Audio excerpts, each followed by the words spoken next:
Hi, hello guys, welcome to the channel. This video I will show you how to log on to your WordPress through the CPanel dashboard.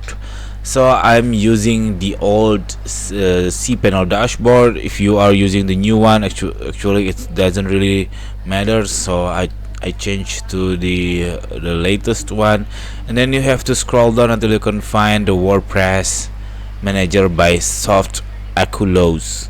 Okay, you just click this one, it will redirecting to you to Oculus dashboard, and then find this WordPress tab. Okay, this is my WordPress tab, so I have my installation, and then you can click this login. You just click that link, and then it will be login to your dashboard of WordPress. Okay, that's really easy how to log on WordPress through the cPanel. I hope it's helpful for you. If it's, please subscribe our channel. Thank you for watching.